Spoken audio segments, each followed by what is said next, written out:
오늘이 정치권에는 여러모로 참 중요한 날입니다. 먼저 윤석열 정부 출범 100일이 되는 날이고요. 잠시 후에는 대통령 기자회견이 있습니다. 그리고 오늘 법원에서는 이준석 전 대표가 비대위를 멈춰달라면서 신청한 가처분 신청에 대한 신문이 진행이 되죠. 이르면 오늘 결과가 나올 수도 있습니다. 이런 와중에 국민의힘 비대위는 어제 비대위원 9명 최종 발표를 하고 문을 연 상태인데요. 참 여러 가지로 혼란스러운 날들. 당 중진은 어떻게 바라보고 있을지. 국민의힘 나경원 전 원내대표, 나경원 전 의원 만나보죠. 스튜디오로 나오셨습니다. 어서 오십시오. 안녕하세요. 오랜만에 뵙습니다. 네, 오랜만입니다. 오늘이 정부 출범 100일 되는 날. 사실 뭐 100일, 1주년, 2주년 이러면 국민들이 나름의 성적표 막 매기고 그러시거든요. 나경원 전 의원은 뭐 몇 점 정도 주시겠습니까? 점수로는 얘기 안 하겠습니다.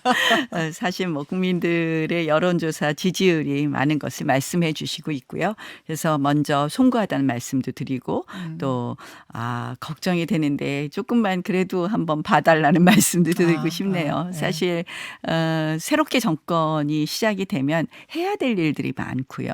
또 지난 5년 또 우리가 잘못된 부분을 바로 잡아야 되는데 이 정도로 여론조사 지지율이 떨어지고 나니까 국정 동력이 상실된 것 같습니다. 그래서 참 안타깝다라는 생각을 합니다. 네. 잠시 후 100일 기자회견이 있을 건데 나 의원께서는 보다 획기적인 제안이 있었으면 한다. 근본적인 변화가 있었으면 한다. 이렇게 주문하셨더라고요. 구체적으로 좀 어떤 얘기일까요?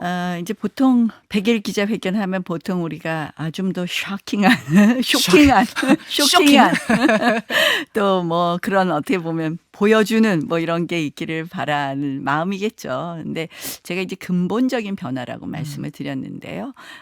사실은 뭐 인사나 이런 것으로 쇼킹한 뭘 보여주는 건 쉬울 것 같습니다만. 오히려 그게 더 쉬운 거예요? 예, 아니 그럴 수 있겠습니다만 어제 대통령의 말씀을 들어보니 정치적 득실을 따지지 않겠다. 뭐 정말 뭐 이렇게 일종의 근본적이라는 표현이 아닌 다른 표현을 쓰셨는데요. 그래서 저는 이런 생각을 합니다. 이제 100일에 대해서는 우리가 점검하고 근본적인 인식의 변화, 태도의 변화가 있어야 되지 않을까. 그래서 지난번 휴가 끝나고 나오시면서 약간 도어 스태핑의 태도나 말씀이 좀 달라진 부분을 조금 저는 희망적인 인식에 희망적으로 좀 생각하는 단초로 생각은 했는데요. 오늘 기자회견에서도 조금 그런 걸 보여주셨으면 하는 그런 마음입니다. 도어 스태핑은 좀 어떻게 느끼셨어요? 아마 정치인이니까 더 그런 부분이 잘 포착이 되실 텐데 어떻게 바뀌었다고 생각하세요? 그러니까 이제 그전에는 조금 말씀을 너무 솔직하게 하셨죠.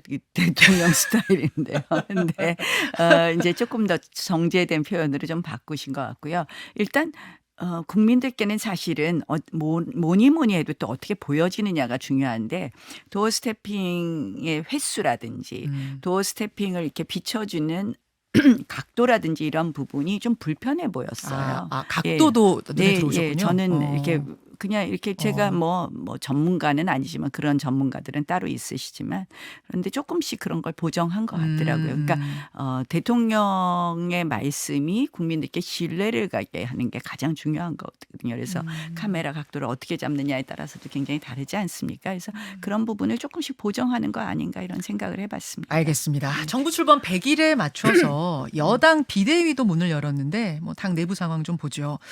어제 비대위 출범 논란 최소화하기 위해서 중립적인 인사들로 채우려고 노력했다. 이게 이제 주호영 비대위원장의 얘기인데 주기환 비대위원의 경우는 광주시장 후보로 나갔다가 낙선된 분이고 검찰 출신이고 윤 대통령과 함께 일했던 인연이 있는 인사. 그리고 아들이 지금 대통령실에 들어가서 일하고 있는데 이게 조금 더 논란이 됐던 인사여서요. 윤 대통령의 의중이 비대위에 실린 건가요? 글쎄요. 뭐 주호영 비대위원장하고 제가 말씀을 나눠보지 않아서 모르겠는데요. 호남 출신 한 명 넣어야 되겠다 뭐 이런 생각으로 고르다 보니까 마땅한 후보가 없었던 거 아닌가 하는 생각도 합니다. 근데 이제 지금 저는 사실 이제 비대위의 성격을 어떻게 생각하느냐에 따라서 비대위원회에 대한 우리 중요성에 대해서 이제 뭐 중요성에 대한 그 평가가 좀 달라질 거라고 생각을 하는데요. 사실 우리 당이 그 당원 당규가 바뀌면서 예전에는 집단 지도 체제였는데요. 네. 지금은 단일성 그러니까 단일 대표 체제로 바뀐 거예요. 그렇죠. 사실은 그러니까 대표 선거하고 최고위원 선거가 바뀌면서 그래서 당원 당규 곳곳에 어떻게 보면 비대위원장 중심의 당이 운영되기 때문에 사실 비대위원 이 이제 뭐 중요하긴 중요하지만 옛날 같지 않거든요. 근데 저는 지금 이런 당의 구조를 좀 바꾸는 것도 어떨까 하는 생각을 좀 어떤 해봅니다. 식으로요? 앞으로 그러니까 오히려 다시 집단 지도 체제로 가는 것이 당의 다양한 목소리들이 함께 어우러지고 그렇게 해서 좀 더 대표 최고위원 회의에 예. 권한이 좀 더 실린다면 예. 당과 또 대통령실과의 이런 무게 중심도 조율할 건 조율하면서 갈 수 있지 않을까. 그러니까 당대표 한 명의 1인으로 집중이 되다 보니까 이것이 오히려 사실 최고위원회의 권위도 떨어지고요. 그렇게 하면서 당의 힘이 대표 한 명이 흔들려 버리니까 당이 온통 혼란에 빠지는 그런 모습이 되는 것 같습니다. 그래서 조금 뭐 지금 비대위원회의 인선에 대해서 우리가 물론 중요한 분들이지만 그렇게 큰 비중을 예전같이 둘만 하지는 않다라는 말씀을 드립니다. 대표가 권한을 좀 내려놓고 예전 같은 집단 지도 체제가 바람직하다고 말씀하셨는데 예. 그러려면 지금 대표 되시는 분들이 거기 다 동의를 하고 그러니까 후보들이 뭐 이게 쉽지 않아요. 대표가 자기 거 내려놔야 되는데 나경원 전 의원이라면 내려놓으실 수 있어요? 아니 저는 뭐 지금 당대표 네. 뭐 출마나 이런 거에 선언하신 건 대해서 아니지만. 예, 아니 검토한 적이 뭐 고민을 하겠다고 말씀은 드렸지만 네. 사실 언제 당대표 선거를 할지 앞으로 아. 전당대회가 어떤 모습으로 될지 지금 아무것도 결정된 것이 아니기 때문에 사실은 제가 뭐 거기에 대해서 입장을 정한 바가 없고요. 그러니까 본인과 상관없이는 일단은 그렇게 저는 그냥, 했으면 좋겠다는 말씀이고 저는 집단 사실은 지도 좀 체제. 그렇게 된다면 예. 이제 그렇게 되면 예전에 무슨 비판이 있었냐면 야 이거 봉숭아 학당이 항상 된다. 그러니까 그래서 바꾼 1등이 거잖아요. 예. 있고 2등이 이제 소위 다른 계파 사람이 오면서 이게 싸움이 된다는데 저는 그게 당이 또 건강하게 되는 것이다. 정치라는 게 누구를 전적으로 배제하거나 누구를 예. 전적으로 죽이는 정치가 돼서는 안 되거든요. 그게 예. 여야 관계에서도 마찬가지고 우리 같은 당내에서도 마찬가지라고 생각합니다. 다양한 알겠습니다. 목소리가 조율돼서 표현되기 위해서는 저는 그런 식으로 가는 게 앞으로 좀 더 당이 건강해지고 특히 여당이 됐기 때문에 또 대통령께도 이렇게 여당의 좀 힘 있는 모습으로 어떻게 보면 대통령을 좀 설득하고 대통령과 함께 가기 위해서 좀 그런 식으로 당이 바뀌는 건 어떨까. 예. 이제 어떤 분들은 아유 그러면 진짜 더봉숭아 학당된다 이런 걱정도 하시는데요. 한번 우리가 뭐 정치라는 게 100% 이기고 지는 싸움인가요? 알겠습니다. 좀 생각해봤으면 합니다. 얘기가 나온 김에 그러면 네. 지도체제 얘기가 나온 김에 최근에 있었던 그 여론조사 결과를 좀 보겠습니다. 차기 당대표로 누가 좋으십니까? 이런 여론조사가 여러 개 있었어요. 최근에. 아마 이준석 대표 사태도 있고 해서 그런 것 같은데 보죠. 일단 JTBC의 조사입니다. 유승민 1위, 안철수 2위, 이준석 3위, 나경원 4위. 요거는 12일에서 14일까지 한국리서치에 의뢰해서 한 조사고요. KBS의 경우도 이 순위는 마찬가지입니다. JTBC가 글로벌 리서치에 KBS가 한국 리서치에 의뢰한 거고요. 순위는 마찬가지고요. 근데 국민의힘 지지층으로 가게 되면 JTBC의 경우 나경원 1위, 안철수 2위, 이준석 3위 이렇게 되고요. KBS 같은 경우에는 안철수 1위, 나경원 2위, 이준석 3위.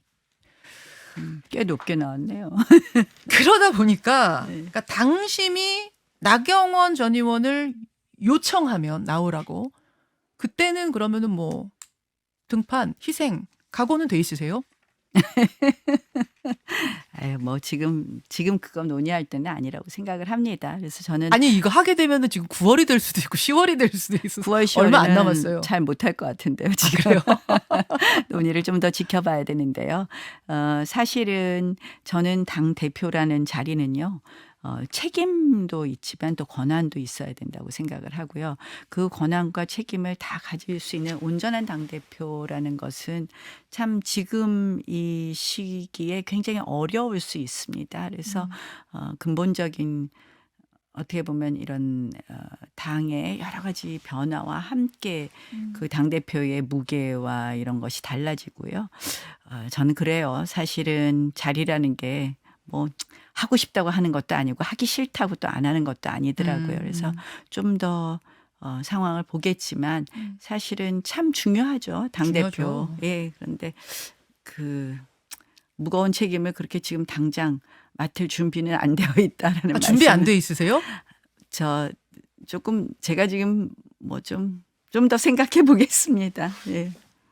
어디 뭐 장관 가시거나 그런 건 아니죠? 아유 뭐 그런 제의는 없고요. 아, 그건 아니고. 당연히 네. 없고 지금 이제 뭐 저 사실은 뭐 고민을 좀 시작해 보려는데 수해가 나서 정신이 없었어요. 아, 고민을 시작하려고 하는데 수혜가 안 와가지고. 어제도 저희 지역에 이제 옹벽이 무너진 극동 아파트라고 음. 있습니다. 주민들께서 이제 옹벽 공사에 대한 고민이 많으신데 그게 이제 사유지라서 사실은 주민들이 부담해야 되는 건데 그렇게 되면은 이 어마어마한 액수예요. 100억이 넘는 액수를 주민들이 부담할 수 없거든요. 자, 그래서 그럼 지금 이런 부분은 고민 어떻게 시작. 할 거냐. 지금부터 고민 시작 이렇게 생각하면 됩니까? 예, 조금 더 고민해 보겠습니다. 근데 조금 전에 여론조사 보셨지만 네.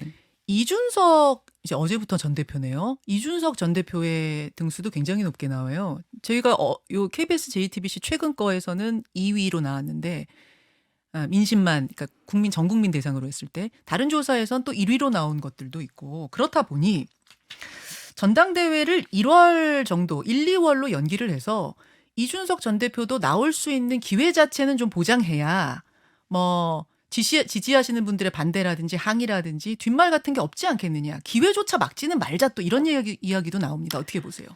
뭐 이준석 대표의 등판을 위한 가능성을 위한 뭐 전당대회 시기를 고려할 필요는 없다고 생각을 합니다. 또 이준석 전 대표의 지지율도 과연 계속해서 유지할 것이냐에 대해서 우리도 좀 더 지켜봐야 될 것이 있다고 생각하는데요. 저는 굉장히 안타깝게 생각하는 것이 사실은 이 정치라는 게 어느 정도 이게 정도 것이라는 말이 있잖아요. 근데 엊그저께 기자회견은 참 점수를 저는 많이 버리는 그런 모습이었다고 생각을 하고요.